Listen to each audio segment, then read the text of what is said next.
Hola, soy Salvador Hernández y te doy la bienvenida a Oaxaqueños Podcast, el programa en donde reconocemos la labor de todas esas personas disruptivas que inspiran y que hacen las cosas diferentes. Esto con la intención de que tú puedas adquirir conocimiento y motivación para que puedas, como ellos, desafiar al status quo. Bueno, sin más, te dejo con el siguiente episodio. Espero que te guste tanto como a nosotros.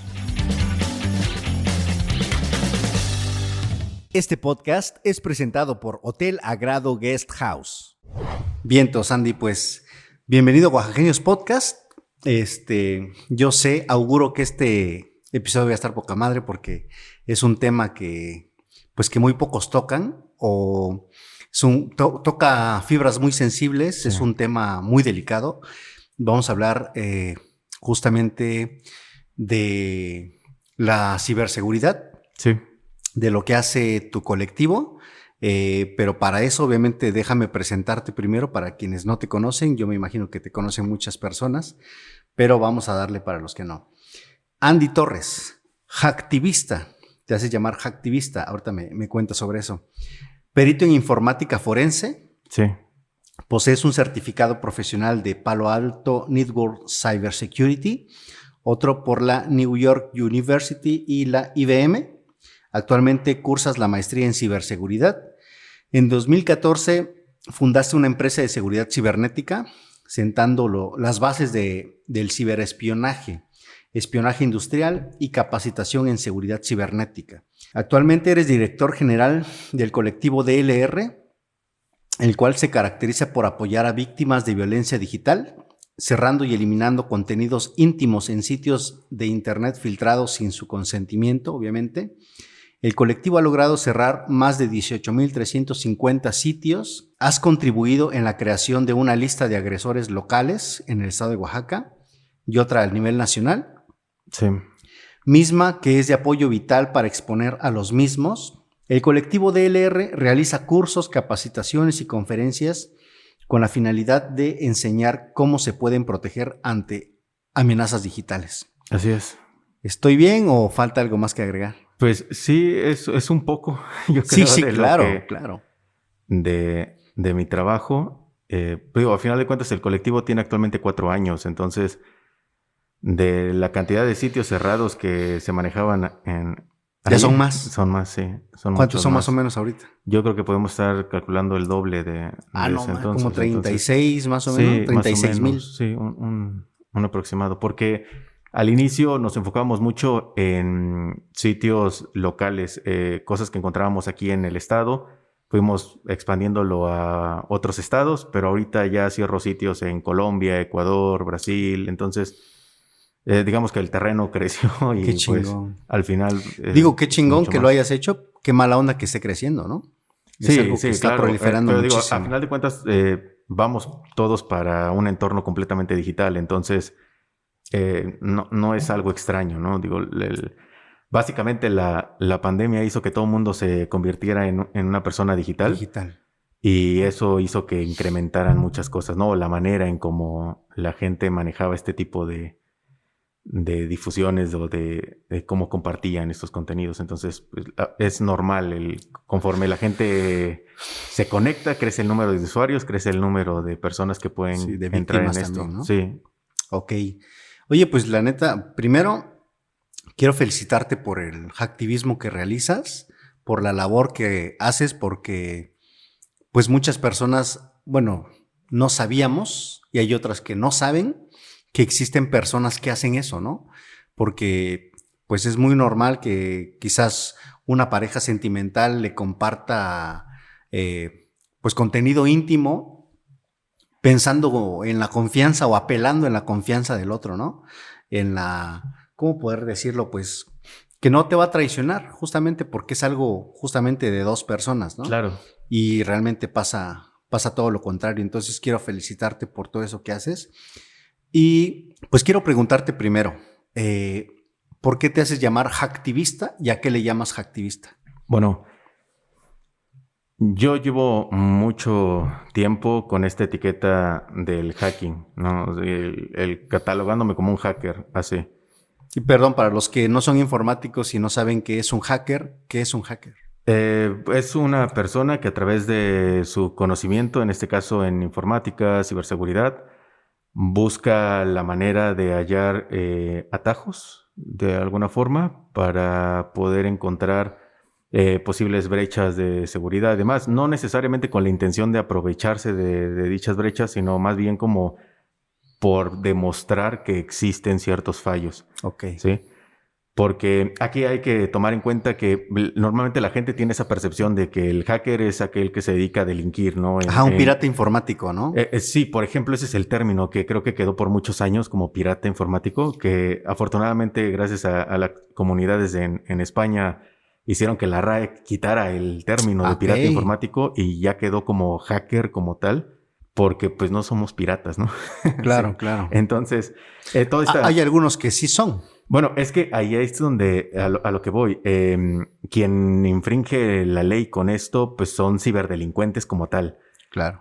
No es que sean hackers, son ciberdelincuentes. No hay otra categoría como tal. Es un delincuente como tal. Ok. Entonces, el hacker en sí, pues es una persona que nada más en base al conocimiento y habilidades que tiene, pues busca siempre el poder demostrar de alguna manera que puede haber un fallo, así como también puede buscar la forma de reparar ese fallo, ¿sí? O crear, impulsar herramientas para mejorar esa misma seguridad. Ok. Entonces, por eso eres un hacktivista. Sí, bueno, aquí es mezclando esta cuestión de la actividad como hacker y las acciones de activismo que realizamos. Entonces, el conocimiento en ciberseguridad sumado a las acciones de activismo que hacemos al apoyar a víctimas de violencia digital, pues entramos catalogados como un hacktivista como tal. Así como hay hacktivistas en diferentes medios, en este caso pues, somos hacktivistas sociales, si quieres como catalogarlo en algo un poquito más ese título preciso. Está chingón. Activista social. Ok, ahora, ¿cómo fue que te inclinaste primero? Vámonos un poco más para atrás antes de entrar de lleno. ¿Cómo fue que te enfocaste en la informática? ¿Por qué te decidiste por ella? ¿Hubo alguna influencia de alguien o algo que te dijo desde muy morro, sabes qué? No, yo me quiero ir por la informática. Bueno, en realidad no. Influencia sí hubo de muchas personas. Afortunadamente yo tuve la suerte de, en el momento en el que yo decidí entrar en todo esto, yo ingresé en una comunidad, en un grupo de hacking muy grande, muy importante en ese momento. Chavito. Entonces, básicamente entré con gente que tenía el conocimiento, la habilidad y demás, en otro nivel aquí en México. Y me tocó a mí aprender no de la manera en como aprendería alguien en una escuela, que es con cuestiones muy técnicas, libros y demás, sino ya en la cuestión de ir aplicando servicios, que en ese entonces la empresa estaba enfocada en cuestiones de espionaje. Y entonces, pues me tocó hacer servicios así de, yo te enseño esta base y ahora vamos a la calle y vas y lo aplicas. Y empezar a hacer trabajos operativos así, en donde te armas tu antena, estás dentro de un auto, tienes la laptop y buscas vulnerar el servidor y conectarte mientras la gente se va a comer 30 minutos, ¿no? En el trabajo y aplicándolo así o en cuestiones en donde la empresa nos contrataba para que básicamente de cero ingresaras a la empresa de manera física y vulneraras todos los equipos que pudieran haber para poder contemplar de qué manera alguien podría replicar ese tipo de acción. Entonces comienzas a hacer cambios en la posición de cámaras, la seguridad de las entradas, la seguridad en los equipos, el por qué no debes de dejar cierto tipo de equipos encendidos. Porque, por ejemplo, la gente cuando se va a comer dejo la máquina así y me voy. Y algo que pasaba era que yo podía manipular el equipo a distancia y nadie veía que la máquina estaba operando, moviendo cosas y podía, por ejemplo, alterar las nóminas de la empresa, ¿no? Entonces, ese tipo de cosas eran las que yo, con las que yo inicié. Entonces, te digo que tuve la fortuna porque no es algo que te enseñen en cualquier lugar. Entonces, yo básicamente tuve que aprender directamente ya en el área de trabajo, pues. En el campo, sí. Sí, así básicamente. Oye, ahorita que acabas de decir eso de que desde un auto, una antena, la computadora, la neta se me vinieron muchas escenas de películas, pero hay muchas veces que dicen, nada más, es una mamá. Sí se puede, o sea, sí es en serio. Sí, es posible. Sí, de hecho, en ese entonces hay veces en las que no tienes como todas las herramientas, por ejemplo, a la mano. Y me tocó improvisar, el bajar, por ejemplo, un plato de una antena abandonada de estas de televisión De las por cable, empresas, sí, ajá. así.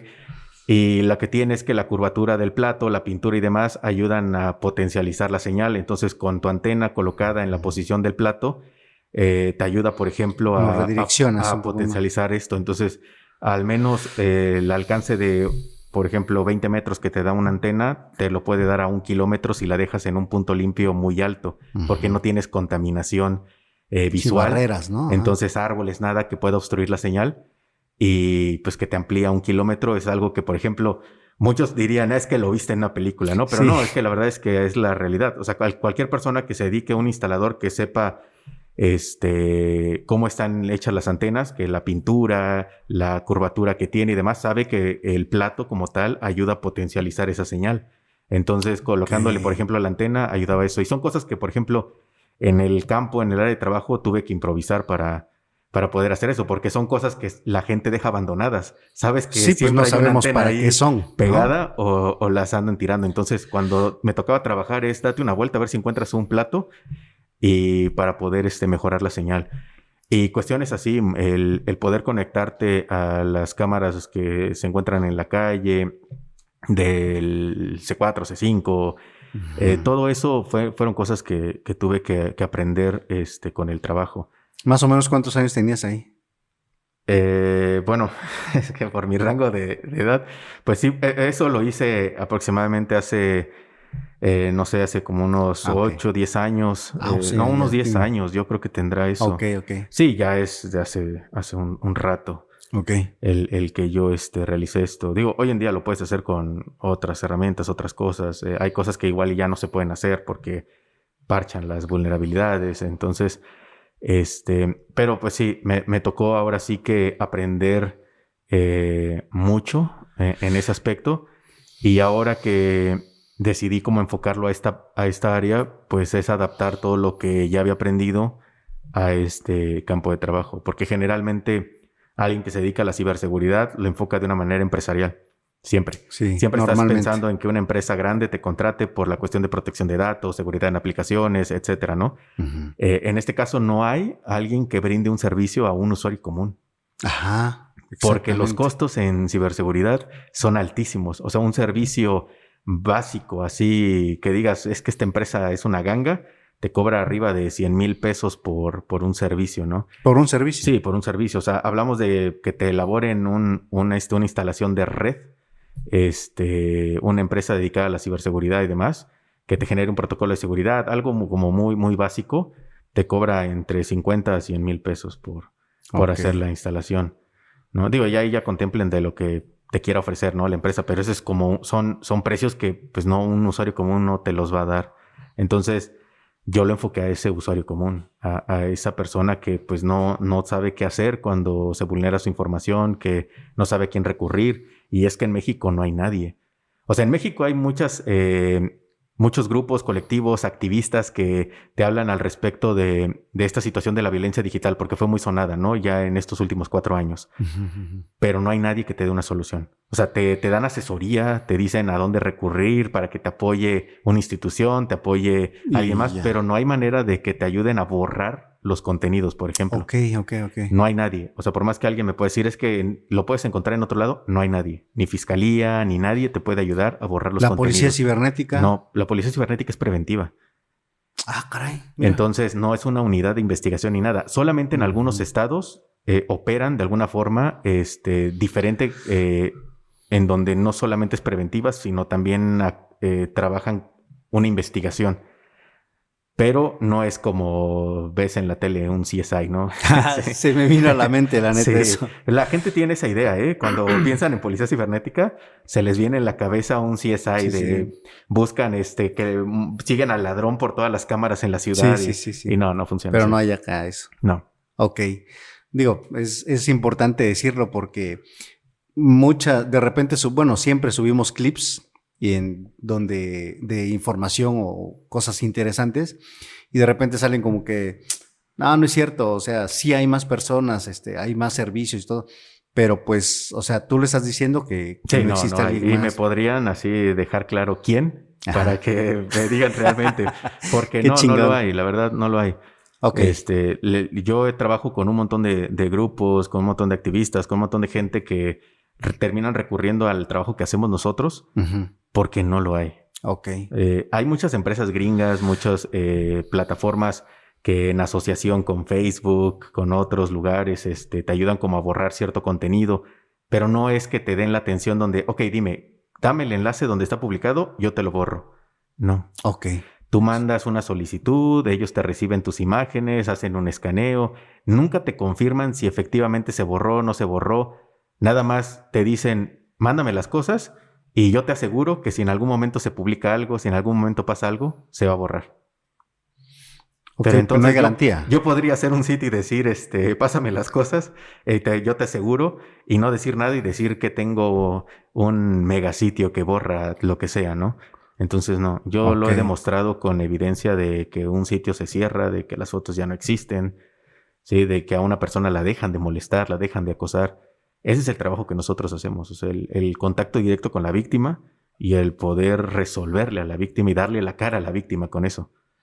ok. Eso es lo que, o sea, nadie te trabaja esa La parte. verdad no había escuchado. Y está algo padrísimo porque pues van a saber que existe ya un lugar o una persona, un colectivo que lo puede hacer, ¿no? Pero quiero preguntarte, ¿qué evento o qué experiencia detonó que tú fundaras tu empresa en 2014 justamente dedicado a esto? O sea, yo me voy a dedicar a las víctimas, voy a bajar sitios, voy a eliminar contenido. ¿Qué fue lo que pasó? ¿Cuál fue el punto de inflexión? Bueno, en 2014 no fue en 2019 que yo, Mira, ahora sí estoy tomando los datos de acá. no te preocupes.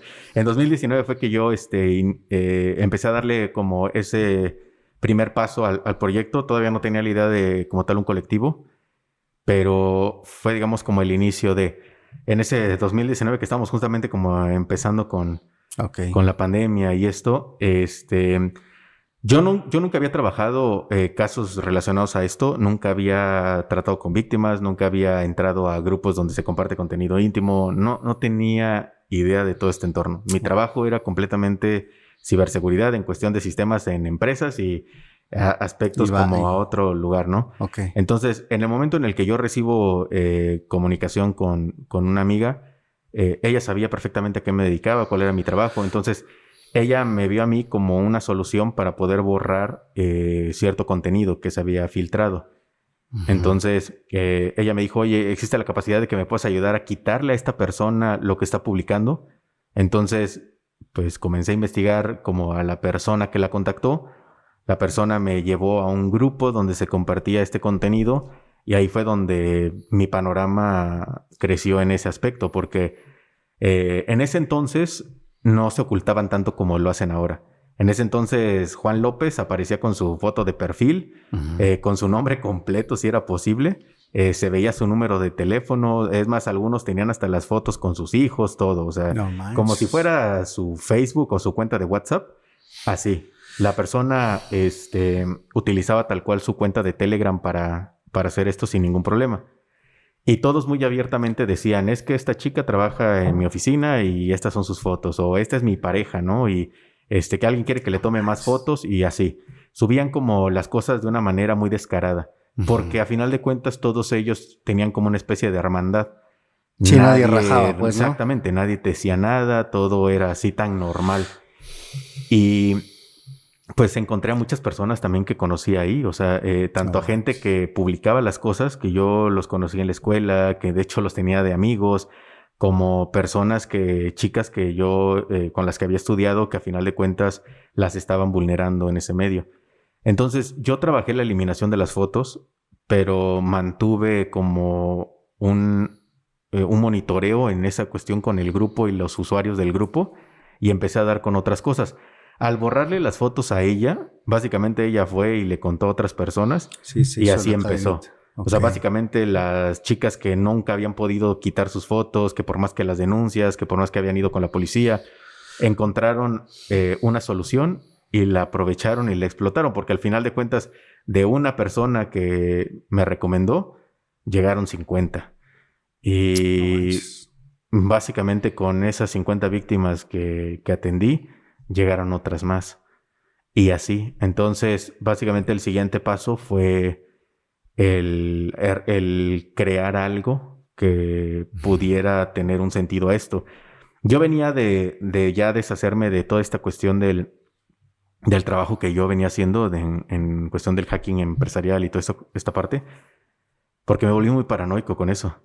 Te sugestionas mucho con muchas cosas. Y yo entré en un listado en donde la misma policía me molestaba porque decían, estás bajo una investigación, con tal de sacarme dinero a mí, o sea, como extorsionarme, Sí. diciendo que tenían mis datos. Y es que sí utilizaban sus medios de investigación para tratar de obtener datos míos, y cualquier cosita que encontraban la usaban como para tratar de extorsionarme, como de no te hago una carpeta de investigación si tú me pagas, ¿no? Y así me hacían los policías siempre. O sea, todo lo que era la policía de investigación. Entonces, yo me alejé de todo ese entorno. O sea, me salí por completo. Y cuando yo empecé a encontrar este camino con las chicas que me empezaron a pedir ayuda, pues digamos que yo encontré una forma de enfocar lo que sabía en algo diferente. Donde ya no se trataba de que el espionaje, que el ver si había brechas para que alguien pudiera robar información o no, o algo, sino ya te enfocas en la persona. Y pues como todos, al inicio cometí muchos errores en cuestión de cómo se tenía que tratar con las víctimas. Sí, me imagino. Tuve que aprender muchas cosas. Muchas, porque no, una cosa es lo que yo sé en cuestión de informática y lo que sé hacer ahí, pero otra cosa es la manera en cómo tienes que lidiar con todo el entorno violento que ha pasado la víctima. Entonces, eso es algo que me costó mucho tiempo aprender y que a la fecha todavía sigo aprendiendo. Ha sido muchos cambios en esa cuestión, pero básicamente así es como el colectivo dio ese inicio, el ayudar a una persona que básicamente me fue conectando con muchas otras más. Y se creó todo un entorno. O sea, las personas me empezaron a recomendar como esa solución para poder eliminar esas fotos que llevaban 4 o 5 años circulando y que no encontraban la forma de salir. Ahora, una vez que yo elimino esto, empiezo también a exhibir a los agresores. Entonces, esa fue la otra parte que me atrajo muchas más personas, porque muchas de ellas me decían, es que nadie se había atrevido a subirlos y a decir abiertamente, Juan López, que estudia en tal lugar, se dedica a distribuir este tipo de contenido, ¿no? Y ponías tal vez capturas, sí, no, o yo cosas. pongo el rostro, nombres, dónde trabajan, teléfonos, todo. Yo, la misma acción que hacen ellos de vulnerar a la víctima Eso te iba a completa, decir. yo lo hago. A mucha gente no le gustó el No, método. pues claro que no. A mucha gente no le gustó porque básicamente me cuestionaron diciéndome que era juez, jurado y verdugo, ¿no? Pero pues al final las personas están haciendo esto. Si una fiscalía no va a hacer o no va a actuar, alguien lo tiene que hacer. Y si al menos el tipo no va a pasar 2 años de castigo o 4 años de castigo por las acciones, pues al menos que su entorno y la sociedad sepa lo que hace. Porque si no, este tipo va a seguir saliendo con otras mujeres y haciéndole exactamente lo mismo a todas. Oye, entonces, qué interesante. Ese es básicamente como se crea el colectivo. Ok, sí es cierto, porque por ejemplo, si alguien sufre de violencia digital, va a la fiscalía, presenta su denuncia, pero de ahí no sé qué siga, ¿no? Entonces, hay veces que sí le dan seguimiento, hay veces que no, que dan carpetazo, no pasa nada, pues, ¿no? Y las chicas se quedan con, pues, ¿cómo poder decirlo? Con ese sentimiento de impotencia de que me vulneraron o mis datos están por allá y el culpable, pues, no ha sido castigado. Y sí, justamente claro, ahí es donde entran ustedes, ¿no? Entonces, sí, pues, no va a estar en cárcel, por decirlo de alguna manera, o así como es, pues por lo menos que la gente sepa, ¿no? Es como su reputación. Hecho, la intención de la lista es más allá del hecho de castigar, sino de prevenir. Porque al final, algo que me da mucho gusto actualmente es que yo recibo comentarios de iba para mi segunda cita hasta que una amiga me dijo, es que él está en la lista. Y entonces se alejan, ¿no? No entonces ya se convirtió en este asunto en el que ellas consultan la lista antes de llegar a algo más con una persona. Me ha tocado empresas que me dicen, ¿sabes qué? Es que yo iba a contratar a tal fotógrafo, pero ya no lo contraté porque vi que lo tienes en tu lista.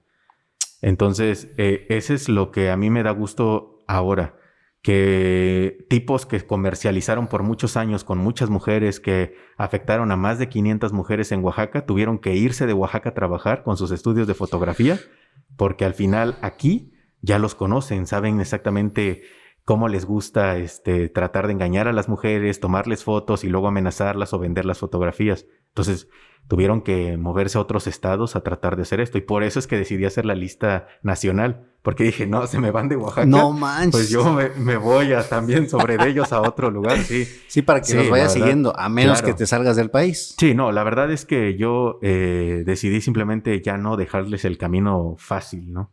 Ok. Muchas víctimas pasan no solamente con la cuestión de que sus fotos quedan publicadas, sino es el daño emocional, psicológico. Muchas de ellas les cuesta mucho trabajo poder volver a entrar a un entorno social y laboral. Claro. Entonces pasan 3, 4 años sin poder trabajar bien, asustadas y todo. Entonces no es nada más el hecho de que una foto se filtre, es todo el daño que le ocasionas moral, psicológico. En años. Sí. Pues entonces les toca a ellos las consecuencias de todos esos actos. Todo tiene sus consecuencias, ¿no? Entonces, si apareces en la estatal de acá, pues apareces en la nacional por default. Sí, yo coloco ahí, cuando alguien me reporta de tal persona ya no vive en esa ciudad, yo le cambio y coloco los datos, sí. O sea, yo la verdad es que siempre voy actualizando. Hay gente que me dice, ¿sabes qué? Es que tal tipo ya abrió de nuevo su perfil de Facebook. Lo cambiamos en la lista y ponemos el perfil nuevo, el número de teléfono nuevo. Yo voy renovando. El que ahora ya usa bigote, pues subimos una foto donde sale actualmente. Entonces, así es como mantengo la lista actualizada. Pues ojalá y eso, la verdad, ayude a que reduzca un poco más esto, porque creo que ahorita es como que más común y como dices, ahorita ya se esconden más, ¿no? Sí, ya ahorita de alguna manera buscan siempre el mantener como ese anonimato, ¿no? Que la verdad no puede ser 100% anónimo. De alguna forma siempre terminas exponiendo algo. Dejándose algún rastro. Una puerta por ahí, ¿no? Claro, abierta. Sí. Ok. Y ya que estamos hablando de violencia digital, cuéntanos, por favor, ¿qué riesgos hay en Internet? ¿Cómo podemos evitarlos? Porque, pues, la verdad, somos una sociedad que no nos gusta leer inclusive los términos y condiciones de las redes sociales y demás, algunas APIs o aplicaciones, sí, aceptar para con tal de ver cómo veo de viejito o ese tipo de cosas, ¿no? ¿Qué riesgos hay y cómo poder evitarlos? Pues los riesgos son muchísimos. Básicamente, entrar a Internet es como salir a la calle. Ok. Si no te fijas, si no caminas por la banqueta, si entras a una zona peligrosa. La verdad es que es exactamente como andar en la calle. Así como tienes que voltear a los dos lados, aunque la calle sea de un solo sentido. Sí, porque nunca falta. Así tiene que ser la navegación en Internet. Cada vez que tú te registras en una plataforma, debes de tomar en cuenta muchos puntos. ¿Qué va a obtener ese sitio de mí? ¿Qué dicen sus términos y condiciones? ¿Qué va a sacar el sitio o aplicación de mi teléfono? ¿Sí? ¿Qué tanto estoy dispuesto a entregar esos datos? Ahora, una vez que decido entrar, registrarme y demás, es considerar otros puntos. El sitio podría ser vulnerable en algún momento. Entonces, si yo registro el mismo correo que voy a registrar con mi banco, con todo, en algún momento si lo hackean van a filtrar esa información. Entonces, ¿qué necesito? Usar un correo diferente para cada plataforma en la que me voy a conectar. Chíngale. Una contraseña completamente diferente en cada plataforma en la que me voy a registrar. Tomar en cuenta que las contraseñas siempre están basadas en cosas personales. Aunque tú digas, es que es muy random mi contraseña, claro. Ni siquiera está relacionada conmigo, siempre está relacionado de alguna manera. Porque volteas a ver y ves un color y dices, ok, voy a considerar la primera letra de ese color. Entonces siempre tienes cosas que están relacionadas contigo. Lo ideal siempre es el generar una contraseña con un generador de contraseñas. Hay generadores incluso gratuitos de empresas de antivirus como Avast, por ejemplo, que tú entras y dices cuántos caracteres quieres que tenga tu contraseña. Quieres que tenga mayúsculas, minúsculas, puntos, números, caracteres especiales. Que lo ideal es que lo tenga todo. Mayúsculas, minúsculas, puntos, caracteres especiales. Y que sea a partir de 16 dígitos. Para que sea una contraseña segura. A partir de 16 dígitos. A partir de 16 dígitos. Oh, Sí, tomar en cuenta que cuando en algún lugar te piden que ingreses alguna contraseña, y eso es algo que yo he notado mucho, por ejemplo, con usuarios de Coppel, del banco también, que les dicen a las personas, necesita ser una contraseña de 6 dígitos. La primera tiene que ser mayúscula. Después tiene que poner la contraseña con letras y agregue un número al final. Entonces, no, pues está acotando muchísimo, ¿no? Estás elaborando la contraseña con la persona, básicamente. Entonces, por eso es una de las plataformas que terminan vulnerando mucho, porque como llevan ese formato, lo único que necesitas es que algo te genere las contraseñas con el formato que ellos dan.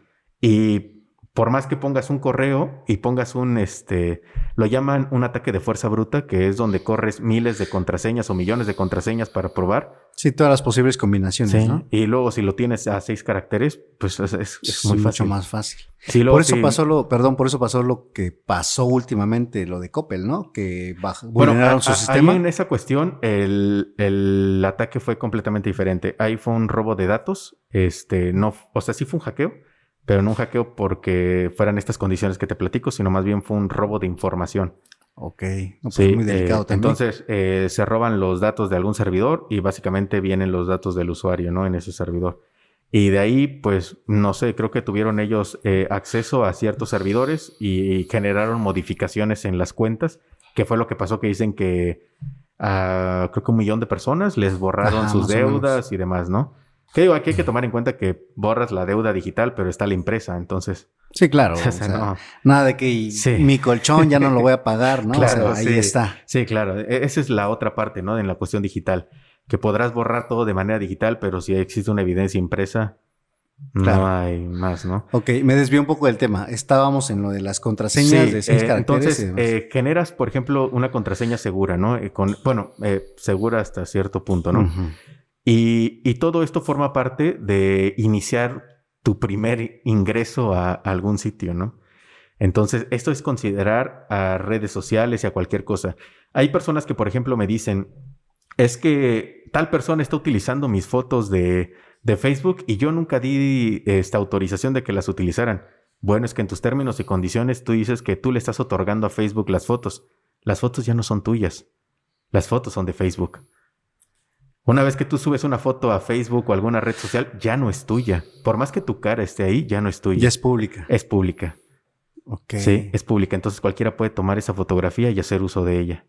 Entonces, por ejemplo, un ejemplo muy claro, yo tengo mi perfil de Facebook, es más, hasta la convertí en página.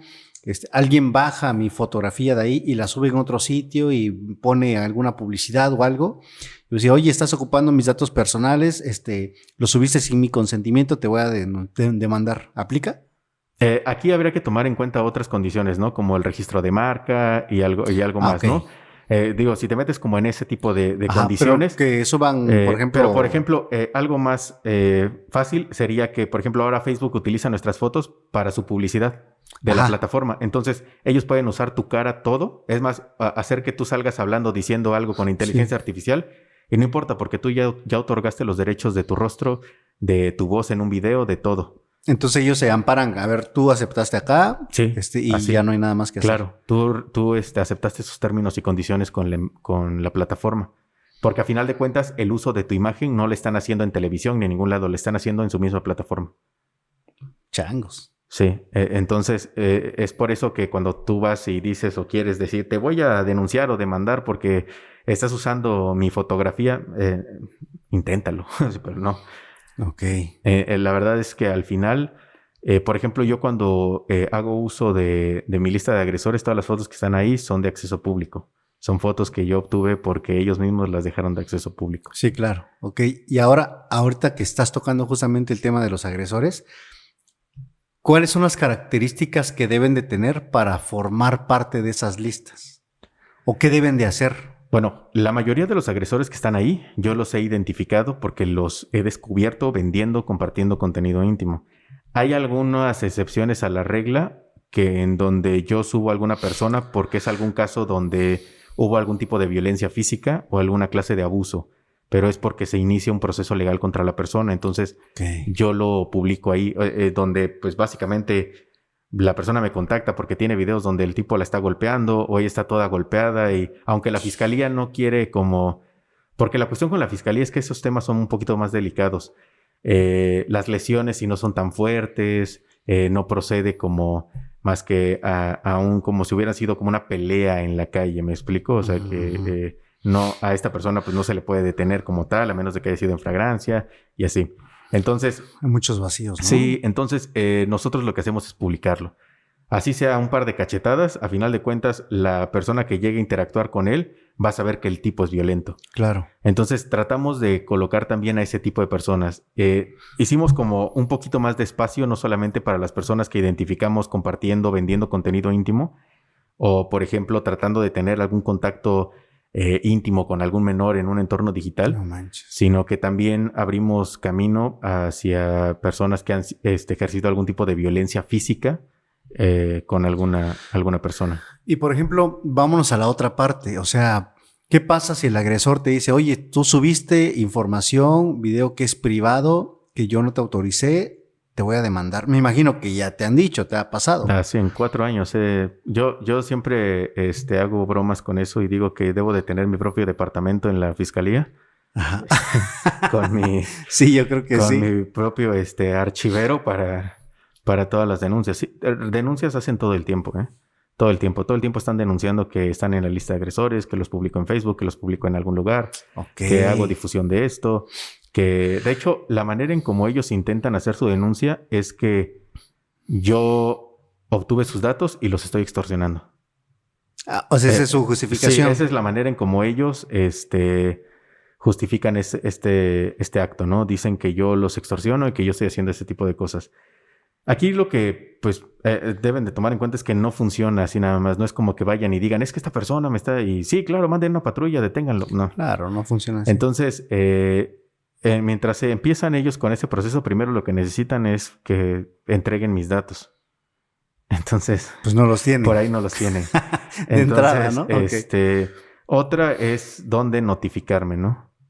Tampoco. Y todo eso genera esos vacíos que generan cuando ellos los quieren denunciar. Ok. Entonces, el agresor vive exactamente esa misma experiencia que viven las víctimas cuando intentan llevar el proceso. De esto no lo podemos, es que esto no es ilegal, es que esto no se puede, es que... No manches, ya me los imagino bien trabados, ¿no? Pues enojados, hay gente que impotentes. ha trabajado en instituciones públicas para el gobierno del estado y demás, que por más que mueven, quieren hacer, no pasa nada, porque al final lo que termina pasando es que a estos tipos los mueven, los cambian para que pues no le pegue, ¿no? Al gobierno del estado. Pero pues al final, por más que intentan, y se quedan en la lista, yo no quito a nadie. De hecho, yo esto sí lo dije desde hace un tiempo. El día de que yo decida dejar de dedicarme a esto, aún así la lista la voy a dejar disponible. Ok. Sí, yo el día que diga, ¿sabes qué? Ya esto ya fue demasiado, ya hasta aquí llegué, por ejemplo, aún así la lista va a seguir ahí. Yo no pienso quitar a nadie. De hecho, nunca he quitado a una persona. Cada vez que yo, o que alguien me se acerca... ¿Y te han intentado decir, oye, ¿sabes qué? Te doy una lana, bájalo? Sí, claro, pero los publico. Sí, no, yo no Les quiero... va peor. Yo no quiero caer en este juego en donde después quieran decir, es que vean, si quiere dinero. Sí, no, lo hace por esto, ¿no? Al primer intento de que me quieran decir, yo, para que vean que ahí está, y el tipo me contacta de su número y esto y el otro, y ahí... Hasta cuando sus mamás me contactan, porque aún así el tipo con 40 años, la mamá ahí está pidiendo que, por favor, porque le va a afectar en el trabajo. Entonces, mi respuesta siempre es la misma. Él debe de haber pensado esos 4 años que le afectó a la víctima, todo lo que tuvo que pasar, la pérdida de trabajos, contactos, amistades, costos de entre terapias y demás. Que pierda el trabajo es yo creo que lo mínimo que podría tener que vivir después de todo el daño que ocasionó. Y eso es tomando en cuenta cuando el agresor daña directamente a la víctima, pero cuando la lastimas de otra manera, como cuando eres miembro de un grupo, que no compartes, no nada, pero alimentas estos grupos, alimentas estas comunidades, sigues tú siendo parte del mismo problema. sigue siendo la persona que alienta a esas personas a acosar, a violentar. Porque es muy fácil cuando me dicen, es que yo no hice nada, o sea, yo nada más dije que va en tal escuela. Eso hizo que 2,000 tipos Le empezaron la a empezaron buscar, a buscar. a stalkear, ¿no? Entonces, eso es gravísimo, ¿no? Entonces, hay personas que lo ven y lo justifican de muchas maneras, ¿eh? Porque he tenido charlas con muchos chicos de la misma manera en donde, ¿qué pasa si, por ejemplo, pues sabes que a mí me agregaron? Pues te sales. O sea, no tienes que estar ahí. Le digo, o sea, llega un extraño y te da un arma, no es que la metas a tu mochila y te la quedes, ¿sí? No, o sea, no. ¿Por qué tienes que caer en eso? Y cuando me dicen, es que del grupo de amigos siempre hay uno que comparte, pues lo sacas. Y si te da mucho miedo enfrentar o encarar a tu amigo, te sales. Y punto. No tienes que formar parte del mismo círculo de violencia que está generando contra otra persona. Ok. Y eso es algo que siempre me dicen, ¿no? Porque ese es el pretexto básico de cualquier chico. Sí, si yo no lo cree, ¿no?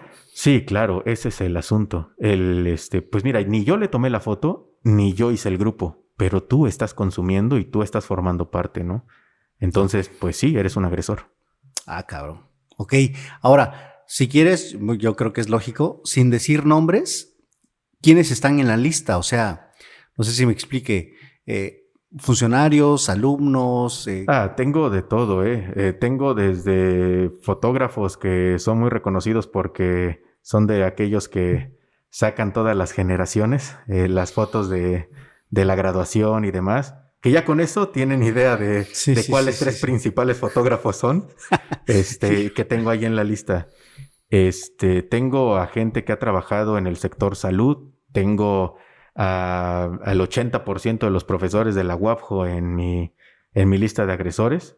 Tengo a profesores del tecnológico de aquí de Oaxaca, tengo profesores de la URCE, tengo profesores de un montón de instituciones, de escuelas públicas, escuelas privadas, tengo a pintores, tengo a escultores, tengo mucha gente y mucha gente que en su momento pues no quisieron como denunciar o no quisieron alzar la voz porque al tener los contactos, las relaciones asustan siempre a las víctimas.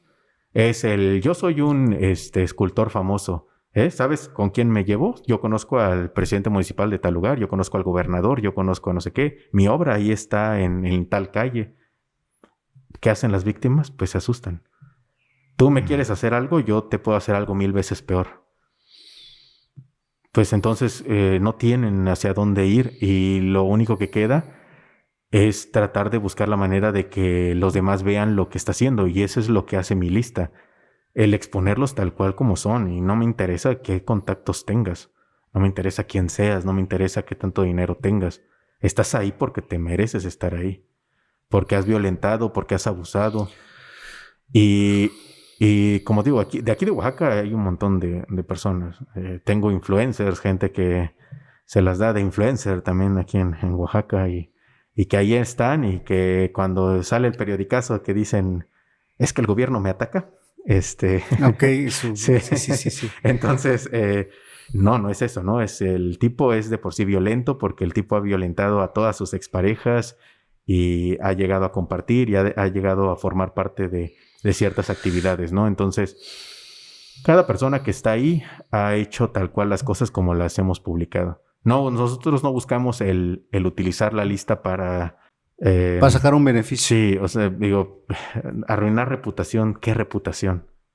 Okay. O sea, no, a mí no me interesa qué sean, qué alcance tengan, nada de eso. Lo que me interesa a mí es que la víctima pueda alzar la voz a través de esa misma lista. Actualmente, la lista tiene alrededor de 6,000 mujeres registradas en la lista como suscriptores, pero tiene un alcance de 15,000 mujeres. Es decir, que 6,000 reciben la notificación cuando subo a alguien nuevo, pero hay 15,000 mujeres visualizando los contenidos. Que no necesariamente están suscritas. Que no necesariamente están suscritas en la lista. Que actualmente sé el alcance que tiene esa lista aquí en Oaxaca porque así como publico a alguien, a los 5 minutos me está marcando el tipo. No manches. Sí, ya es una respuesta así. Así de grande es ya la respuesta con la lista. Yo subo a alguien y a los 5 minutos me están marcando para decirme por qué lo estoy publicando. ¿Por qué? Porque lo ven las personas, comparten a sus Y le contactos, dicen, lo ¿no? mueven y le dicen. Ok. Sí. En menos de un minuto regresamos al episodio. Mientras, te cuento que Oaxaqueños Podcast se graba en el Hotel Agrado Guest House. Si tienes planeado viajar a la ciudad de Oaxaca, te recomendamos hospedarte en este hotel boutique que ofrece comodidad, accesibilidad, servicio y una atención de 10. Hotel Agrado Guest House se ha convertido en el lugar donde los viajeros se sienten como en casa, cómodos y bienvenidos. Además, no solo es una casa, sino un pedazo de la historia de México. Así que apresúrate y reserva en Agrado Guest House. Ahora sí, volvemos al episodio. Ahora, ahí tengo una pregunta. O sea, ¿cómo equilibras estas actividades de hacktivismo que realizas con las implicaciones éticas y legales que conllevan? Bueno, yo tengo un equipo que yo no trabajo solo en esto, ¿no? Entonces, cada movimiento, cada acción que tiene el colectivo, pues forma parte también de un equipo de trabajo. Digo, yo afortunadamente tengo a Eli, que es básicamente mi abogada, mi pareja y la persona que me está cuidando la espalda todo el tiempo. No manches, Entonces, nada como tener todo en uno. Ella básicamente ha sido también ese respaldo, esa base legal para cuidarme de muchos aspectos. El qué sí, qué no, qué se puede hacer. El cómo. El cómo. Entonces, yo creo que ha sido muy importante eso también, porque si fuera por mí, créeme que yo andaría haciendo sí, cosas claro. a diestra y siniestra, así nada más. Entonces, siempre hay que hacer las cosas con inteligencia y creo que mucho de eso se debe tanto al trabajo que ella ha hecho como a lo que también mi equipo de trabajo hace. Porque la gente que está en la oficina, la gente que está atendiendo todo el tiempo las llamadas, mientras yo estoy aquí tratando de hacer esta difusión del colectivo, ahí en la oficina hay gente recibiendo llamadas, atendiendo mensajes, tratando de darle pues esa información y asesoría a las víctimas, ¿no? Entonces, ha sido un trabajo en equipo muy grande que ha hecho que pues realmente podamos hacer esto con una estrategia, ¿no? Entonces, cuidar mucho la manera en cómo se hace todo esto. Y más o menos, ¿qué desafíos has tenido? Yo sé que es un tema extenso tal vez, pero ¿qué desafíos legales han tenido en el colectivo? Bueno, como te digo, denuncias hay todo el tiempo. Ok. Eso es algo ya como de base. Uh-huh. Conforme la oficina ha ido creciendo, que hay líneas de teléfono para diferentes tipos de casos, atenciones, pues hay líneas de teléfono que reciben mensajes donde intentan como hacer algún tipo de notificación o avisarme de que alguien hizo una denuncia o algún abogado diciéndome que si no quiero meterme en problemas. Sí, la clásica intimidación, Sí, ¿no? claro. Entonces, abogados tratando de tener algún tipo de acuerdo como para que yo pueda dejar las Bajar. cosas y que me pueden dar como un buen donativo por todo eso. Uh-huh. La verdad es que siempre he tenido de todo. En esa parte de las implicaciones legales he recibido de todo. Pero al final, pues como te digo, siempre hemos cuidado mucho la manera en cómo trabajamos. Digo, el objetivo como tal, pues no es el llegar y agredir y violentar a la Claro. otra parte, sino es buscar una solución para la víctima. Porque a mí quien me preocupa es la víctima. Sí, es la persona que me interesa, el ayudar a la víctima. Si la víctima quiere que el agresor esté ahí, entonces se ayuda para que el agresor esté ahí. Si la víctima no quiere llegar a ese proceso, no lo llevamos porque no tenemos por qué forzarla a tener que vivir por eso. Si ella nada más quiere que desaparezcan las fotos, desaparecemos las fotos. El objetivo aquí es ayudarla a ella. Claro, es lo Entonces, principal. eso es lo que buscamos. O sea, como tal, no buscamos como pelearnos con la otra parte, sino más bien el darle una solución a la víctima. La lista, como te digo, a final de cuentas sale como una medida de prevención. Si tenemos la posibilidad de que la víctima no tenga problema porque el agresor esté ahí, pues ya hicimos que muchas otras mujeres no caigan en el mismo juego de estos agresores. Ok. Oye, Andy, ¿en algún momento alguien de esas personas que llegaron y te dijeron, no sabes con quién te estás metiendo y demás, ¿en algún momento llegaste a sentir miedo o sientes miedo? No, yo creo que he pasado por tantas cosas cuando tenía el trabajo al inicio. Yo básicamente al momento en el que me movía a algún trabajo era el que la empresa nos proporcionaba una camioneta blindada por la zona y andar de noche, y el hecho de que si tú estás buscando ingresar a alguna empresa y pasa la policía es: yo no tengo, yo no te tengo contratado porque la mitad de los socios no saben que vas a hacer este trabajo. La verdad es que vivir por todo eso, yo creo que ahorita lidiar con agresores, con tipos que intentan abusar de personas porque son un poco más vulnerables y que tienen esa ventaja contra ellas, tener miedo de ellos, pues no, la verdad es que no. Sí he tenido la experiencia de encontrarlos porque, por ejemplo, una vez di una charla en una preparatoria y tenía un agresor ahí sentado en el público. Y era uno de los profesores. Yo no lo reconocí porque la imagen que yo llegué a publicar, el tipo tenía el cabello como un poco más oscuro y ahí ya estaba el cabello como completamente canoso, ¿no? Entonces yo a este tipo lo subí porque tuvo encuentros con adolescentes. No y manches. Pues terminé de dar mi charla, el tipo se me acerca y me dice: quiero que me quites en tu lista porque yo no sé cuál es la razón por la que tú me agregaste ahí. Y yo sé que me reconoces y yo sé que sabes quién soy. Digo, la verdad es que no sabía quién era. Pues tantos también, ¿no? Se acercó alguien de mi equipo a decirme en el oído: creo que se trata de tal persona, ¿no? Y ya, una vez que escucho un nombre o alguna relación con algo, es donde ya sé por qué lo subí. Entonces, yo tenía básicamente a la directora y a la subdirectora del otro lado. Le dije: pues sí, o sea, estás ahí porque te gusta salir con menores de edad. Porque abusaste de muchos menores de edad. Y lo único que hizo fue darme el comentario de: sí, pero ¿eso qué tiene que ver? Y se enojó. Ah, bueno. Y se fue. Y, por ejemplo, la respuesta de la escuela en ese caso fue vetarme de la escuela. Sí. No, o sea... Sí, sí. Porque no quieren lidiar con un sindicato, no quieren lidiar con toda esta situación. El tipo, digamos, tiene esos contactos en el sindicato donde van, te cierran la escuela y ¿qué haces, no? Y cuando yo hice público eso, muchas alumnas se me acercaron, padres de familia, de: sí, no, ya nos han dicho nuestros hijos de que este tipo se dice en la escuela que a él le gusta como andar invitando a las alumnas o que busca ahí tener algo.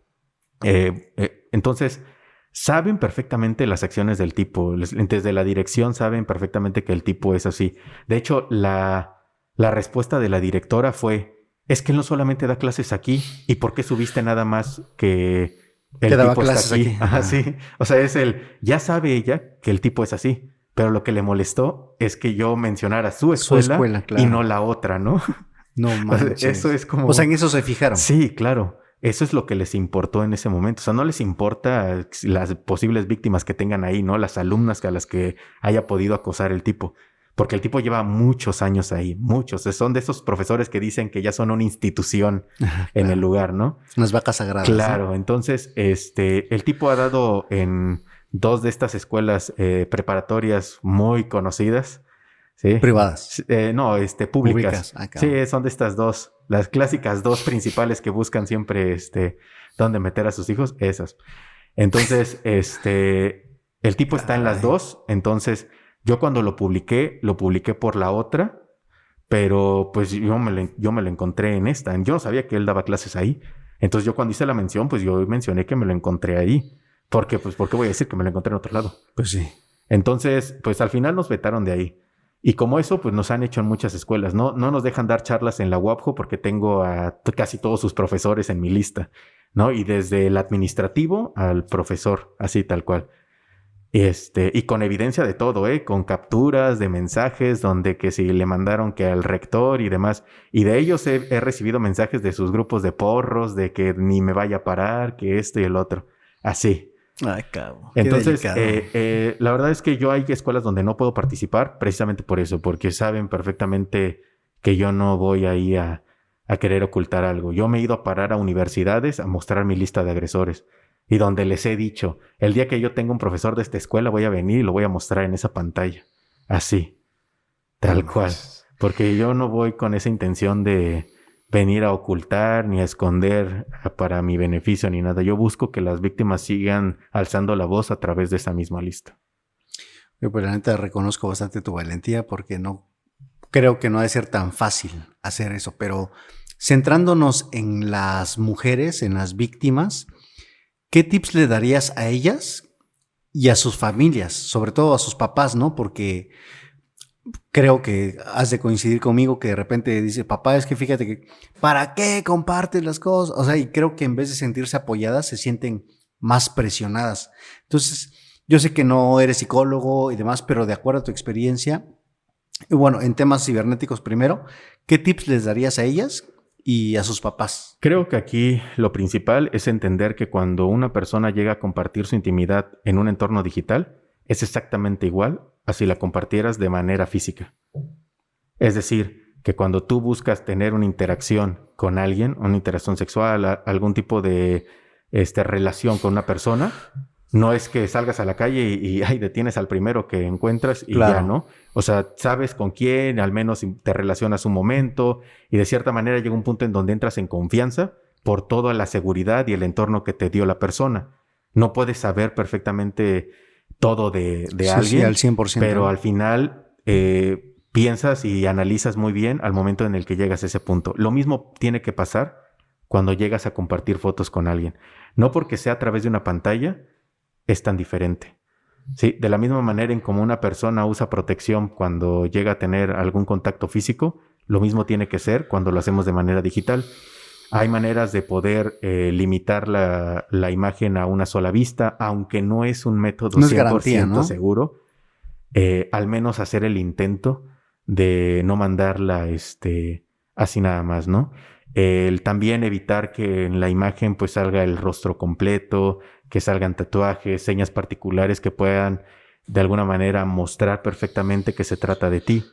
Si puedes de alguna forma crear una marca de agua en la imagen y tomar capturas de a quién se la estás compartiendo, ayuda muchísimo. Porque entonces desde el Es inicio un buen tip. tienes evidencia de que tú le proporcionaste en tal fecha, tal foto, con cierta marca de agua, porque tú no compartes fotos así nada más en De ese internet, tipo, ajá. sino fue algo muy específico. Si tú documentas todo eso, aunque suene muy exagerado, al momento en el que pase algo, tienes completa evidencia de que tú le compartiste esta foto a esta persona en una cierta intimidad a esa persona. Si él hace difusión de esa imagen, entonces ya queda claro que fue él el único que recibió la imagen. Porque muchos se justifican con esa parte, ¿no? Es que si me la mandó a mí, se la pudo haber mandado a cualquiera. Ujú. Entonces, es muy importante prevenirse en ese aspecto. El utilizar alguna plataforma que no sea fácil de manipular. Por ejemplo, WhatsApp, cuando mandas en una sola vista, si tienes WhatsApp Plus, puedes ver las veces que quieras o descargarla. Pero si utilizas alguna aplicación como Trema, ya no te permite hacer esto. Si utilizas, por ejemplo, Telegram, te permite que cuando tú borres el chat, se borra de ambos lados. ¿Sí? Entonces, quizá En cuanto a no. capturas de pantalla, También en Telegram puedes evitar las capturas de pantalla. Está, por ejemplo, Instagram con el modo efímero, que al momento en el que tú apagas el modo efímero, se le borra a la otra persona también de lo que se envíe. No puedes tomar capturas de pantalla, grabar pantalla, nada de eso.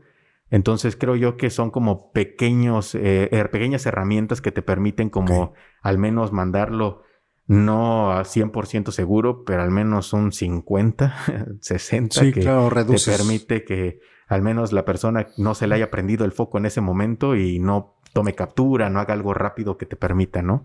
Entonces hay que tomar en cuenta que nada es 100% seguro, que probablemente la persona a la que le envíes sea la persona que va a exponer tu contenido. Cerca del 90% de mis casos está relacionado con su pareja o expareja. Es decir, que el agresor tuvo relación directa con la víctima, ya sea la pareja actual o la expareja. ¿Sí? Entonces, si tomamos en cuenta los datos de los casos que me llegan, debes de tomar en cuenta que la persona a la que tú le vas a compartir, por más que sea tu novio, tu esposo, la pareja de hace 15 años, probablemente sea tu agresor en un futuro. No manches. Entonces, eso es, aunque ahorita alguien diga, estás catalogando que todos los hombres somos malos, todos los hombres somos violentos. Pues, ¿qué quieres que te diga? Sí. Así, tal cual. Así lo estoy catalogando. Que cualquier tipo al que le comparte ese contenido, en algún momento lo podría utilizar de mala manera. Eso es ya algo que está basado en estadísticas, no solamente de mis casos, sino en general, de otras colectivas, de otras personas que trabajan con víctimas. Así. La persona a la que le das tu intimidad es la persona que probablemente te violente y es quien más probabilidades tiene de hacerlo, porque es quien tiene acceso a las fotos. Sí, claro. Y te conoce, sabe Claro, por dónde entrarle, ¿no? perfectamente. Muchos de ellos esperan 2, 3 años cuando, bueno, no es que se esperen, sino cuando ya saben que existe un margen de tiempo considerable, ya no les interesa, ya pierden como esta conexión y afecto que tienen con la víctima, entonces les da igual si las comparten. Por eso es que los grupos de packs o de contenido íntimo están basados en contenidos a veces de hace 3 o 4 años. Porque entonces muchos que llegaron a conservar esas fotos se deshacen de ella en los grupos por tener esa interacción en el grupo. Y porque dicen, bueno, ¿cómo vas a ver que fui yo si ya pasaron 3 años? Esas fotos se las puede tener cualquiera. Esa es la lógica de muchos, ¿eh? Ok. Entonces, y te lo digo tal cual porque hemos nosotros monitoreado muchos grupos y dentro de las conversaciones de muchos de ellos, esa es la lógica que manejan. Entonces, lo que deben de considerar las personas cuando tienen este tipo de conexión con alguien y quieren hacer sexting o algún tipo de actividad, pues deben de tomar en cuenta eso. Que una vez que tú compartas contenido, muy probablemente quedarías vulnerable en algún momento. En algún momento. Ya sea que esa persona te comparta, ya sea que le roben el teléfono, cualquier cosa. Okay. Ya te deja vulnerable. Ahora, en el tema de los papás, porque hay veces que, bueno, pasa creo que en mujeres de distintas edades, no hay algún rango, me imagino. Ahorita me comentas, pero, por ejemplo, papás de adolescentes, ¿qué tips les podrías dar a ellos? Que creo que eso es una edad en la que están más vulnerables. Bueno, en cuestión de los padres es tomar en cuenta que tú no puedes tener una opinión si desconoces el entorno. Entonces, antes de siquiera decirle a tu hijo el por qué tiene que el hacer o no hacer las cosas en un entorno digital, tienes que conocer el entorno digital. O sea, me ha tocado padres que no saben ni siquiera cómo utilizar su teléfono y el pretexto es que los jóvenes vienen con otro chip. No traen ningún chip, la verdad. O sea, no es eso. Es que a ellos les interesa qué es lo que están utilizando y qué tienen en las manos. A ellos les interesa cómo prende, cómo se apaga, cómo se carga, qué más puedo hacer, qué otra cosa puedo instalar. Los papás los ven como es que es un teléfono y es para llamar y mensajes. Pues si vas a hacer eso, entonces mejor pon un teléfono en la casa y no uses un smartphone. La cuestión está en que nadie se interesa realmente por lo que tiene en las manos y por lo que está utilizando. Entonces, mucho menos vas a saber qué decirle a una persona si desconoces el entorno, ¿sí? Uh-huh. O sea, es como irme a mudar a una zona peligrosa y que todo el mundo me esté diciendo, es que por aquí roban y todo. Yo, ¿cómo crees? Y donde yo vivía no me robaban, no me hacían. Pero si no conozco el lugar, nunca he estado, ¿cómo voy a poder opinar sobre algo, no? Okay. Entonces, es lo mismo. Ellos necesitan saber qué están haciendo, qué están instalando, el poder saber qué es instalar, porque eso es muy importante. De entrada, ¿no? Sí. Entonces, todo eso ayuda a que ellos sepan qué están haciendo sus hijos. En las charlas que he tenido con padres e hijos, primero tengo la charla con los padres, con los hijos, y después con los padres. ¿Por qué? Porque después los padres ven cómo en las fotos o en los videos de la charla aparecen sus hijos levantando la mano cuando digo, ¿cuántos de ustedes tienen cuentas ocultas de sus papás? ¿Cuántos de ustedes tienen más de 4 perfiles? ¿Cuántos de ustedes se saltan el control parental? Y para ellos se abre así un mundo. Sí, claro. Así donde yo no sé exactamente quién es ese niño que está sentado ahí, ¿no? Así. Ok. Entonces, cuando ellos piensan que su control parental les prohíbe el utilizar, que tienen 2 horas para usar su teléfono, el niño lo utiliza todo el día, pero sabe cómo saltarlo. Uh-huh. ¿Sí? Es como cuando te escapas de tu casa y sales a jugar y regresas antes de que mamá llegue del trabajo, ¿no? Claro. Y sí hice mi tarea y sí, estuve aquí todo el tiempo. Así igualito. ¿Sí? Okay. Entonces tienen que conocer todo, tienen que conocer qué aparato le dan, por qué les dan ese aparato, cómo funciona, qué protecciones debe de tener. Todo. Porque eso te permite a ti poder protegerlos en ese entorno. No les digo que se vuelvan un experto en informática, pero sí necesitan saber lo que sucede para poderlos cuidar, porque si no, no tienes cómo cuidarlos. Y lo mismo pasa. Tú no puedes tener esa charla del sexting o de lo que se comparte o no se comparte si desconoces qué se comparte. Si desconoces cómo funcionan las cosas allá afuera. Si desconoces qué es el sexting de entrada, ¿no? Lo mismo. Tú como padre le aconsejas a tu hijo el por qué está muy pequeño para tener una relación, por qué está muy joven para que ahorita tenga un novio, una novia. Mírame, yo tuve hijos muy joven. porque lo dicen desde su experiencia, ¿no? Por lo que han vivido. Es lo mismo. Si tú no sabes o cómo es el entorno, no tienes la experiencia ni nada para poder hacerlo. Entonces, no te digo que vayas por ahí haciendo sexting a lo loco para ganar experiencia, pero sí acércate a charlas, lugares donde te pueden dar información, gente que te puede orientar en cuestiones de violencia digital, que te puede dar más datos que te permitan a ti compartirles esa información a tus hijos. ¿Sí? Por eso es que nosotros siempre que buscamos el dar charlas en escuelas, es también darlas con los padres de familia.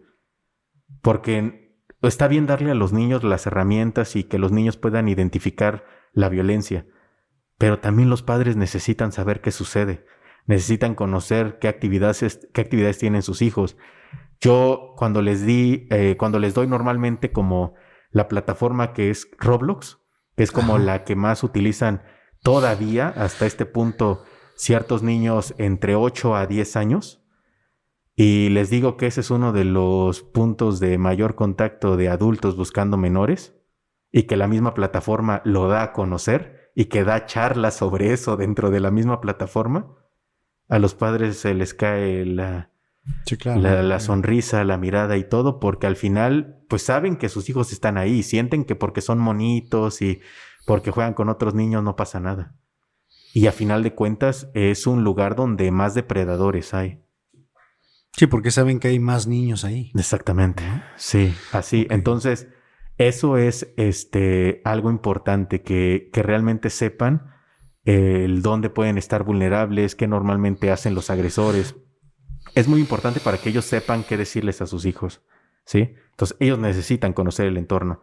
No ser expertos, pero sí acercarse a los expertos para conocer sobre el entorno. Ok.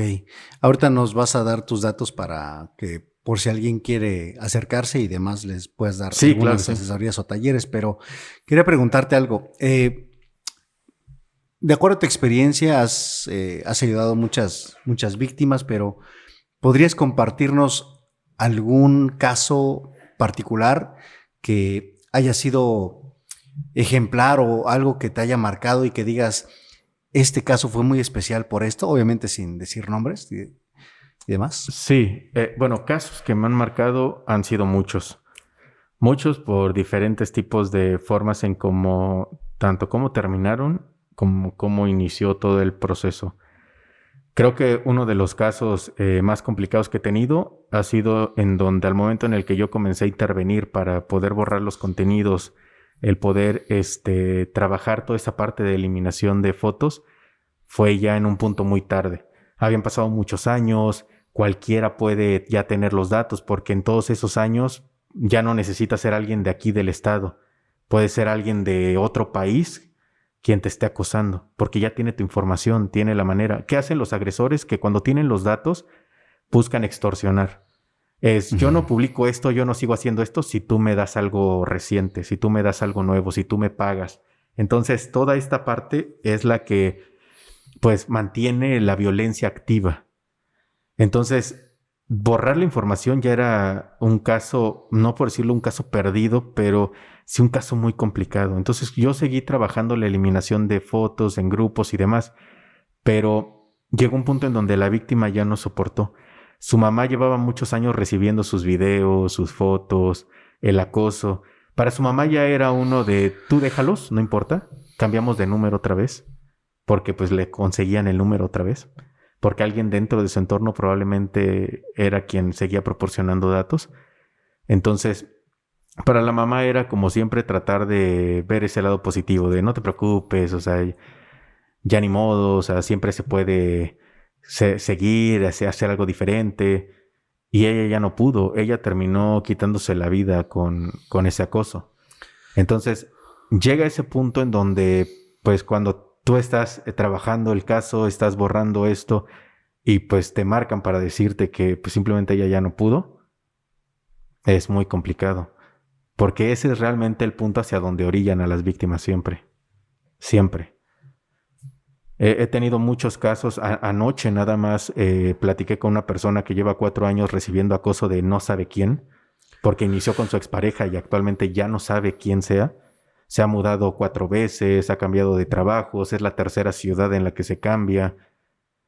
Y básicamente es el punto de desesperación de ya no sé qué hacer. O sea, ya vivo un día pensando si es mejor ya no continuar para ya no tener que pasar por todo esto. Qué Ese es grave. lo que viven las víctimas todo el tiempo. Pero para muchos piensan que es solamente una foto, solamente por lo que pueda decir la gente. Pero es más que eso. Es mucho más que eso. Entonces, ese caso ha sido de los más complicados porque cada vez que llega una persona nueva es pensar en si llegará a ese punto, ¿no? Entonces es qué tanto tengo que hacer para no llegar otra vez a un caso similar así. Y pues al final no puedes tampoco tener un apego constante con las víctimas, es muy difícil. Te terminas tú solito Sí, también claro. estrellando con el mismo caso. Entonces es muy difícil el recibir una persona que necesita ayuda, que entra con mucha desesperación y que de cierta manera tú dices, sí te puedo ayudar, sí estoy aquí para ti, pero también empiezas a poner esa barrera de, hasta aquí puedo llegar. O sea, tampoco puedo entrar yo en O involucrarme involucrarte. a ese nivel en donde yo me voy con todo, con tal de que salgas de ahí, porque si no, yo me voy con la persona y Sí, termino claro. igual. Entonces, es muy complicado. Y a veces muchas personas pues piensan que es porque uno intenta nada más sacar provecho de cosas, ¿no? Porque ya tengo la atención, porque aparezco en un par de episodios, porque esto me está ayudando a que esto se dé más difusión, que esto, el otro. Pero no, es solo que no puedes hacer, o sea, no puedes hacer todo por todos. Y necesitas en algún momento también meter el freno, porque si no te estrellas junto con las personas. De cierta manera estás ahí para ayudar y darles las herramientas y poder ser un apoyo, pero tampoco puedes darlo así al 100% porque no hay quien te salve a ti. Ajá, eso te iba a preguntar. ¿Y cómo manejas ese impacto emocional? Es Pues, muy, muy difícil. ¿vas a terapia? Sí, tienes que hacer terapia, tienes que... Yo creo que ha sido también la parte de poder crear un entorno de trabajo, porque ya no solamente cargo yo con esta parte, sino es un equipo de trabajo que si llega un caso, pues entre 5 dicen, ok, se Sí, distribuye, es más llevadero, ¿no? sí, entonces es muy complicado. Y esto te lo digo con personas adultas, pero cuando llega un caso de un niño, Ujú. es todavía mucho más difícil, porque al niño no lo puedes ver y no le puedes decir, no, pues échale ganas, yo aquí estoy, vamos a salir de esto. No, lidias con los papás, con la situación, la gente que está desesperada a otro nivel, y entonces piensas en si es difícil para los papás, ¿qué tanto puede ser para un niño que todavía tal vez ni siquiera comprende en su totalidad lo que Sí, sucedió, el lo que pudo impacto, haber? ¿no? Entonces, es todo eso así. Y sí, es muy complicado. Por eso te digo que cuando me dicen, es que esto lo hacen muchos, ¿quién? ¿Quién lo hace? Porque no hay alguien que lo pueda tratar así. Yo me he topado con muchos casos donde me dicen, es que fui a hablar así de frente con tal persona que va por ahí con una bandera de activismo, diciendo esto, para que me toque el hombro y me diga, sí, no te preocupes, checamos tu caso. O sea, ¿cómo? Eso y nada es igual. Y al final, te digo, o sea, es muy difícil. Yo sé que es difícil porque yo trato con las víctimas así todo el tiempo. Pero, pues, si vas a estar para ayudar, ayuda de alguna manera, ¿no? Digo, si vas por ahí alzando nada más un estandarte porque sí, mejor quítate y deja que las demás personas hagan el trabajo, porque muchas de esas personas te quitan los espacios para seguir siendo ellos la imagen pública de muchas actividades, ¿sí?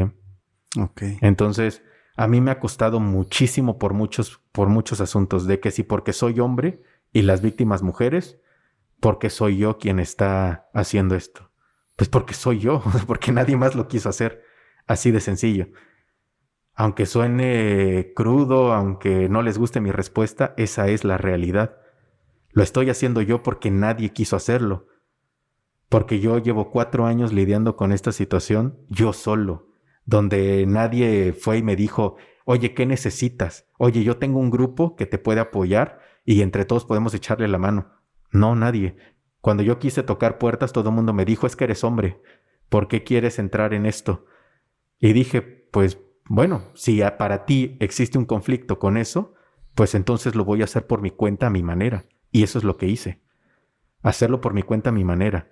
Y sí, el colectivo está lleno completamente. Todas las personas que trabajan en el colectivo son mujeres. Y son mujeres no por el hecho de que yo quiera vender esa imagen de que son mujeres, sino porque al final de cuentas la mayoría de las víctimas son mujeres. Y la mejor manera en la que se sienten más seguras es a través de otras mujeres. Y casi todas las personas que están en esa oficina en algún momento fueron víctimas. Entonces, ellas están regresando como un poco, digamos, de eso que en su momento recibieron. Y yo les abrí esa puerta a poder aprender más, conocer más sobre el entorno, aprender sobre seguridad, el poder hacer ellas mismas todo lo que yo hice por ellas en algún momento. Que si yo pude borrarle sus fotos en algún momento, pues ellas ahora lo pueden hacer para otras chicas, ¿sí? Entonces, por eso la oficina opera de esa manera. Yo les enseñé a hacer esa actividad y pues básicamente todas las que han estado ahí en algún momento han necesitado esa ayuda y pues es básicamente un grupo que sabe perfectamente lo que las víctimas están pasando, saben perfectamente lo vulnerable que pueden estar, saben perfectamente lo que es que te estén revictimizando todo el tiempo cuando vas y pides ayuda. Entonces, por eso es que decidí hacerlo así. Independientemente de que si son mujeres o no, es el hecho de que ellas saben perfectamente y han estado paradas exactamente en el mismo lugar que las víctimas. Ok, no, pues tiene muchísimo sentido y pues eso le da muchísimo más valor también a lo que hace tu colectivo. Hace rato te interrumpí en una pregunta que tocabas el tema de Roblox y demás. Sí. Me decías, platicábamos antes, que hay puntos de contacto de pedófilos o traficantes de niños. Y te pregunto, mi pregunta es, platícame más sobre eso y dime cómo, de acuerdo a tu experiencia, es el contacto, cómo lo hacen para las personas que no sabemos, pues podamos tener quizás por lo menos unos focos rojos que digan, oye, algo está raro por acá. Bueno, los puntos de contacto pueden ser variados porque puede ser un contacto directo, o sea, una persona ejerciendo lo que se conoce como grooming, que es cuando un adulto simula ser otro menor.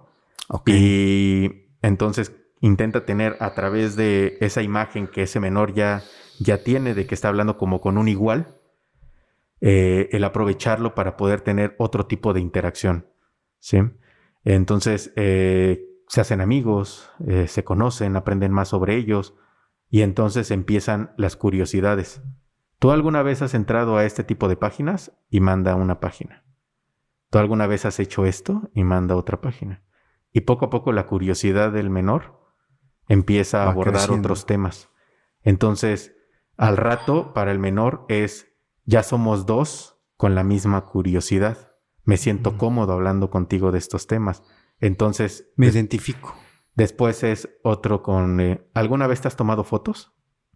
¿Alguna vez has explorado tu cuerpo? ¿Te tomas fotos para ver cómo te ves en ciertas posiciones, así?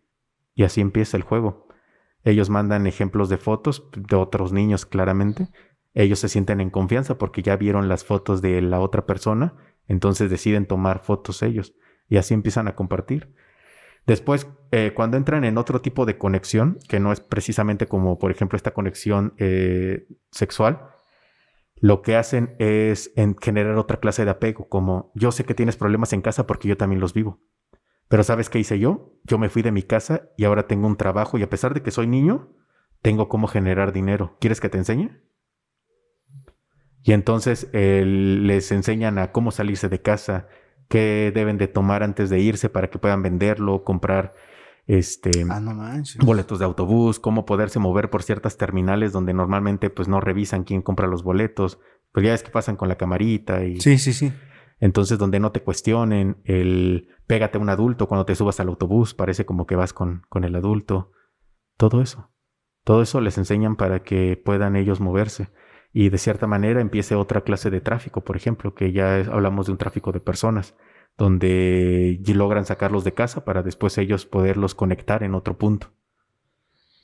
Con supuestos trabajos de modelaje, de que te voy a hacer un streamer, de que aquí vas a generar, que yo tengo tal plataforma donde sacamos dinero digital y que nos movemos y mandas fotos de 5 PlayStations ahí donde se ve como que están jugando, como una casa con muchas cosas. El niño hoy en día, después de ver canales donde gente joven se hace muy rica y demás, pues dicen, claro, yo quiero esa vida. Y en lugar de lidiar con mis padres, pues me voy con ellos. Ellos me entienden. Entonces, existen muchos puntos de contacto. Eso puede ser directo en una red social, como puede ser en alguna plataforma.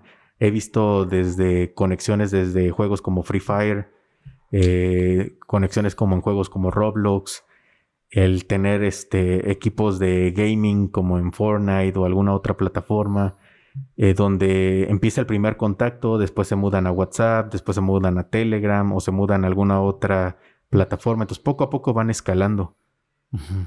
Y así es como mantienen. Es por eso lo que te mencionaba con respecto a conocer las plataformas por las que se comunican sus hijos, en donde navegan, el saber qué están haciendo, porque a final de cuentas, por alguna de estas se te van a filtrar. Uh-huh. Sí, y es muy sencillo. Y te voy a decir que es muy sencillo porque cuando nosotros trabajamos este tipo de casos, nosotros creamos perfiles anzuelo. Ok. Que básicamente lo que hacemos es simular adolescentes donde pueden ellos buscar el dónde cazar, ¿no? Y los dejamos hasta cierto punto vulnerables. Los hacemos como que los mostramos como con toda una identidad, un perfil que pueda ser alguien que puedas vulnerar, con la intención de poder tener datos de estos tipos. Datos de grupos, datos de lugares donde normalmente se mueven, conocer cómo trabajan. Todo eso. ¿Y has tenido colaboraciones con Policía Federal o no te ayudan? Otras? ¿No ayudan? No. Y yo he cerrado grupos donde he encontrado a profesores, maestras de jardines de niños, donde suben fotos mientras están en la clase, así bajo la falda, cosas así. Y les he compartido, por ejemplo, a la policía de tal estado y así, datos de la persona, de la identificación, el grupo, el enlace, antes de cerrar el grupo, para que puedan ver que los grupos son reales. Toda la información, casi les pongo la dirección en donde viven, y lo único que me dicen es, muchas gracias, vamos a revisar la información. Y ya. Y nunca hay respuesta. Después de 1 o 2 meses que veo que realmente no tienen ni siquiera el mínimo interés, cierro los grupos. Porque ¿para qué los dejo activos? Claro. Entonces buscamos cerrar los grupos. Si podemos exponer a alguno de ellos, pues lo exponemos. Buscamos a las escuelas. Mandamos al menos a la familia de esos tipos las cosas. He encontrado a tipos que les toman fotos a sus hijas en casa. No ellos teniendo como algún tipo de acto sexual como tal, pero pues sí mientras están en la comodidad de su casa, pues, o sea, y a final de cuentas que si espían en el baño o alguna otra cosa. No puede ser. Pues terminamos al menos dando esta información a las personas cercanas a ellos, ¿no? Digo, no mandando las fotos, sino mencionando exactamente lo que la persona ha estado haciendo.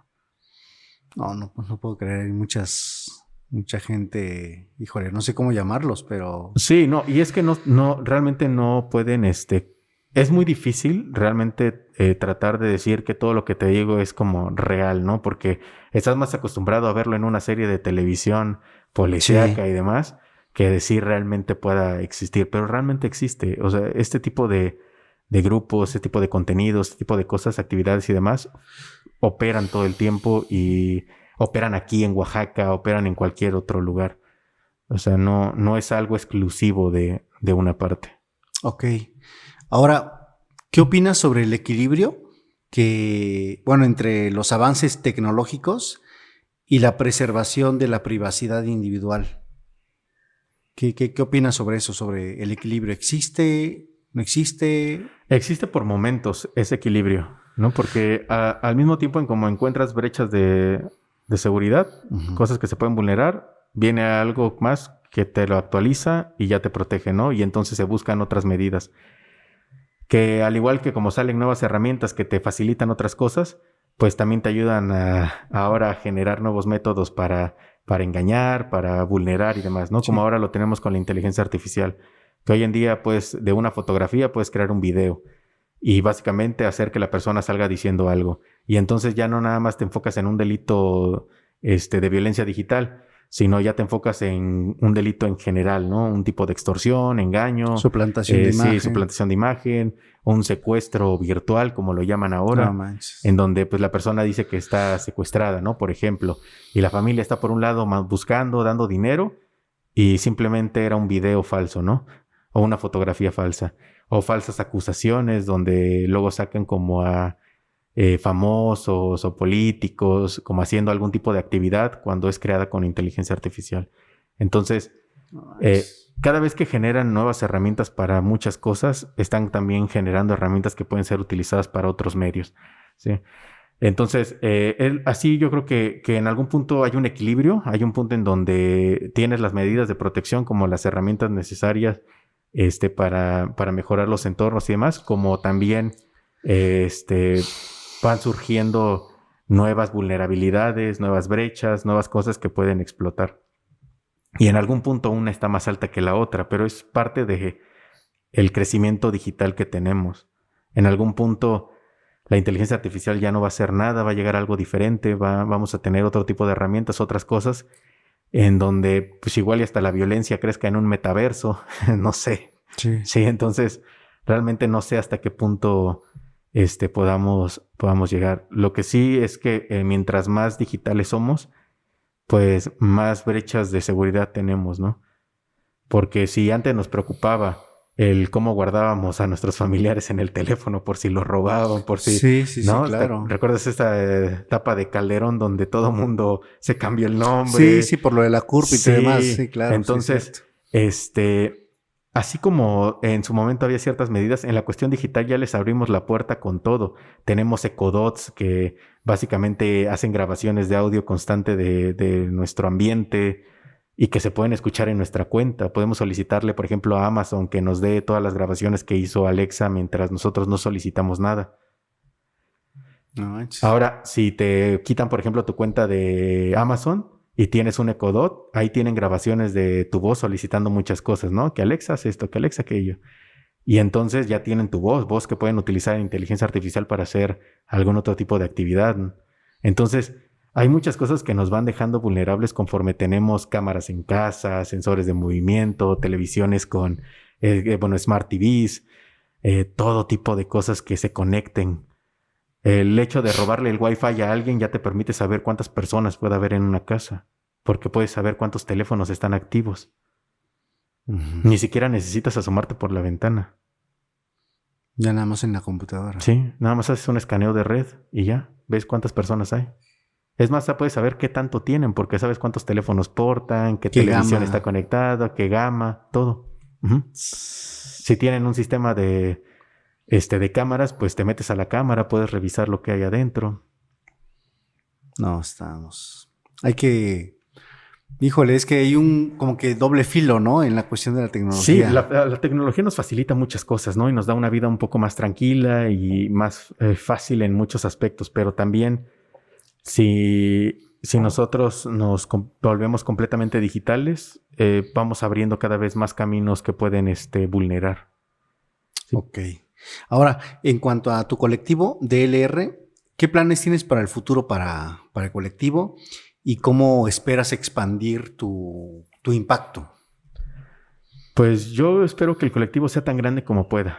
En algún momento. Yo sé que en algún punto me voy a terminar siendo más viejo y como todos. Más obsoleto en algunas cosas. Yo espero en algún momento terminar teniendo un equipo de trabajo con gente que tenga mucho conocimiento, que de alguna manera pueda explotar todas esas habilidades que tiene en todo esto que yo llevo haciendo.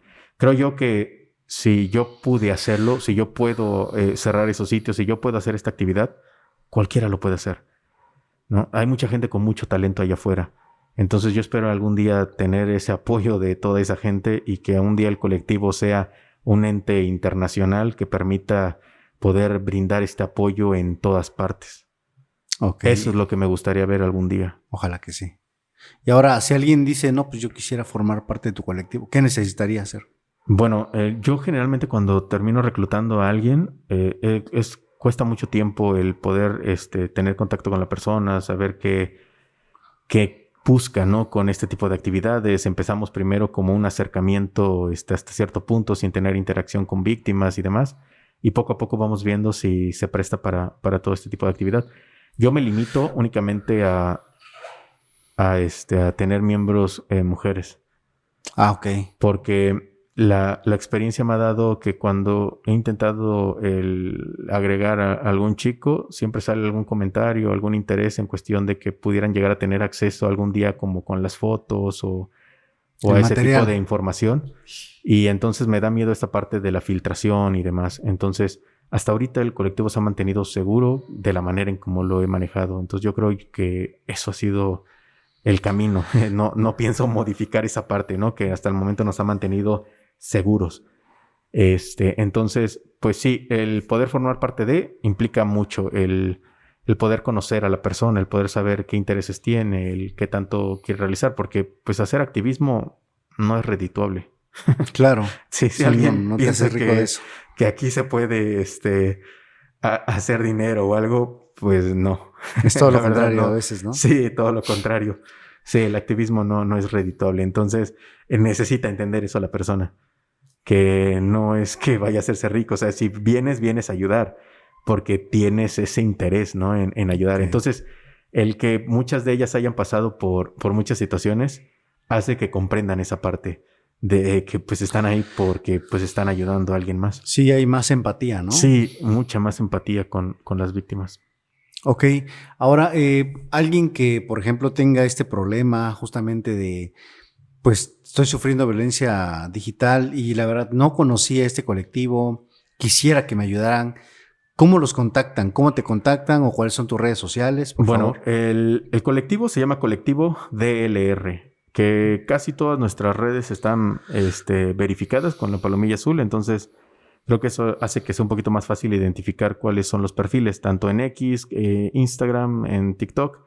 Tenemos también perfil en Facebook y tenemos una línea de atención que es el 958-173-1243, donde pueden contactar para cualquier tipo de caso que tengan. Tenemos otras líneas que atienden como casos muy específicos, pero pueden contactar a la línea que les acabo de dar y ya de ahí les asignarán a alguien que los pueda atender con algún asunto muy específico. Ok, para cerrar, no sé si quieras dar algún consejo, algún cierre que quieras utilizar, algún comentario, lo que tú gustes. Sí, lo que será importante siempre es que debes de considerar que cualquier persona en tu entorno puede ser un agresor. Cualquiera, un amigo, tu pareja, un primo, un hermano, cualquiera persona.